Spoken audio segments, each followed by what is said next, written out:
Assalamu alaikum, bene taban salam, lots of love and respect, and welcome to Kashmir Lust YouTube. And it has been a sad and unfortunate event in Kashmir, and this is shamelessness, and this is ruthlessness and pathetic.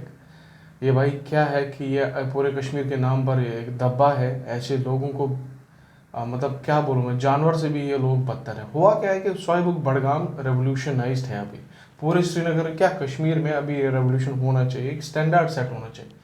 हम लोगों के life में ये कभी हुआ नहीं है, but आजकल जो ही नया ज़माना आ गया है तब से ये गंदगी मच गई है, हरासमेंट हो रही है, लड़कियां कंप्लेन कर रही है, या तो मे भी सोशल मीडिया अब एक्सपोज कर रहा है इन सब चीज़ों को। बट सीन ये कि शोएब बड़गाम में एक बंदे ने एक किसी की एंगेजमेंट थी, किसी लड़की की, किसी बहन की, तो उसको मर्डर कर दिया है। वो प्लॉटेड मर्डर है। उसके बाद मर्डर करने के बाद उसको ड्रिलर या किसी चीज़ से काटा है और बोरी में भरा है, लाइक एक ठेला होता है सॉर्ट ऑफ तो कहाँ चीज मतलब किसी बोरी में भरकर फिर वो कहीं फेंकने जा रहा था। लिटरली पुलिस ने पकड़ा है, तहकीकात हुई है और वो अभी पुलिस की कस्टडी में है। ऐसे लोगों को जानवर ही कहा जाता है। नबी सल्लल्लाहु अलैहि वसल्लम, इसीलिए इस्लाम में हमें हर बार कहा गया है कि एक लड़का और लड़की की दोस्ती कभी नहीं हो सकती है। इसकी वजह यही है, टेम्परमेंट, पॉसेसिवनेस। ये रिश्ता जो है अल्लाह ताला ने एक पाक रिश्ता है, शादी ही बेहतर है। एक अपनी बीवी के साथ इंसान क्या सलूक करे क्या नहीं, सलूक करना वाजिब है, तरीके वाला सलूक है। तो होली प्रॉफिट मोहम्मद सल्लल्लाहु अलैहि वसल्लम ने कभी जस्टिफिकेशन बोला कि दो के बीच में तीसरा जो वो शैतान का काम करता है। आई मीन और दूसरी बात की हलाल चीज़ें हलाल होती हैं। तो इस शख्सियत, इस लड़की का एंगेजमेंट हुआ था और इस शख्स ने इसको 2 साल पहले रिश्ता भी भेजा है। बिकॉज पहले आप ये फुटेज देख लें। तो अब आपने ये फुटेज देख लिया। मेरा मानना ऐसा है कि सोसाइटी में कोई लॉ एंड ऑर्डर, कोई रेवोल्यूशन नहीं ला सकता है, हम रेवोल्यूशन ला सकते हैं। मतलब यूथ रेवोल्यूशन, आप कोशिश रहना, हमें अपनी इमेजिनेशन को चेंज करना है। We have to think logical. अपनी बहनों की, अपनी माओ की सिक्योरिटी हम पे आयद होती है और जितना हम इस्लामिकली चीज़ों को समझेंगे वो बेहतर है। लेकिन ऐसे लोग, इस्लाम छोड़िए, चाहे किसी भी मज़हब में ऐसे लोग होते हैं जिनको साइकोपैथ्स कहा जाता है।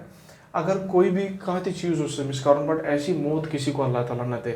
ये तो भाई मतलब कोई लेवल होता है कि इंसान ऐसा कैसे कर सकता है, किसी को काटेगा फिर बोरी में डालेगा और मतलब ठेले में रखेगा। तो अस्तगफुरुल्लाह, मैं तो सोच के भी इमेजिन, इतनी गट्स, मतलब इस हिसाब से दिमागी तौर पर पागल था ये। ड्रग एडिक्ट तो नहीं था, क्या हिसाब किताब हो से मिस। बट ऐसी मौत मैं चाहता हूँ कि दुआ करें ऐसी मौत किसी बहन को ना हो, किसी इंसान को ना हो। बिकॉज अल्लाह ताला ने भी एक, अल्लाह ताला का भी निज़ाम है कि भाई एक हिसाब की मौत मिलती है। अल्लाह ताला क्या करता है कि रिस्पेक्टेबल, डिग्निफाइड एक इंसान को ज़िंदगी देता है। ज़िंदगी ज़िंदा रहने के लिए अल्लाह ताला ने बख्शे। लेकिन हम जानवर हैं, हम इंसान लोग कभी ऐसी कोई चीज़ कर सकते हैं जो इवन आउट ऑफ ट्रेडिशन छोड़िए, आउट ऑफ कल्चर छोड़िए, एक आउट ऑफ ह्यूमैनिटेरियन एस्पेक्ट से भी नीचे वाली बात है। अब भला कौन ऐसी मौत मरना चाहेगा। तो मुझे बिल्कुल, आई एम प्राउड कि जो बड़गाम के लोग हैं वो सड़कों पर हैं। पूरे कश्मीर को सड़कों पर निकलना चाहिए and there should be a legal protest against such people in Kashmir, because Kashmiris are not like it. ऐसे लोगों की वजह से कश्मीर बदनाम होता है और ऐसे बदकार जाए लोगों को बीच सड़क में मार देना चाहिए। एक मतलब उनको मतलब बिलीमी, उनको फांसी अगर कहीं लगाएंगे मैंने एज पर गवर्नमेंट वो कम है, लेकिन सबके सामने लगानी चाहिए ताकि लोगों को एहसास हो कि नहीं, let this be an example in Kashmir.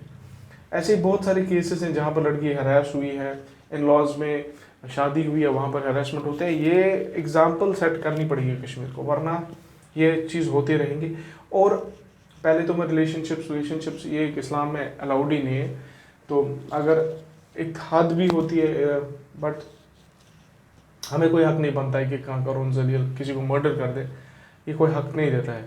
ऐसे लोग, उनकी वजह से इस्लाम बदनाम होता है और ऐसे लोगों की वजह से सोसाइटी बदनाम होती है। अब बड़गाम के लोग बहुत ही तंजुब में है, वो गलत महसूस कर रहे हैं, वो निकले हैं। और देखिए, आप समझ सकते हैं जितनी भी फुटेज आप यहाँ देख रहे हैं, दीज आर द पीपल, ये कश्मीर के वो लोग हैं जो सफ़र कर रहे हैं, जिनको जिस गांव में ये सब हुआ होगा वो लोग कितने एम्बेरस्ड फील कर रहे होंगे। मतलब आप सोचो, अगर आपकी बहन के साथ, की माँ के साथ ऐसा हो, कोई उसको मारे फिर काटे, तब मौत अगर किसी को, मतलब अगर कुछ भी था लेकिन ऐसे नहीं मारना था इसको।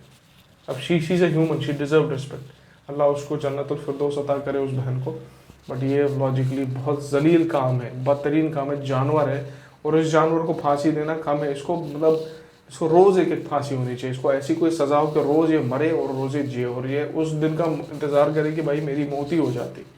हमें इसको तड़पा तड़पा के मारना चाहिए, बिकॉज ये साइकोपैथ है।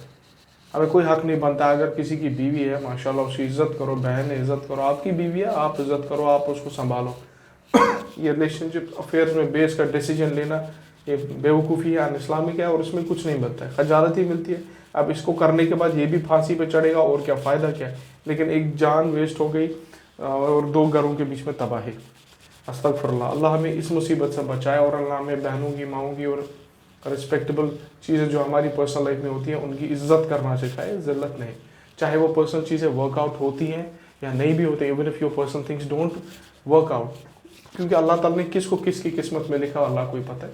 बट इसका मतलब ये नहीं उसको भी जलील करो, उसको मार दो। अस्तगफुरुल्लाह, ये तो ईगो तावन। तब मैं समझ सकता हूँ कि कश्मीर किस दौर से गुजर रहा है अभी।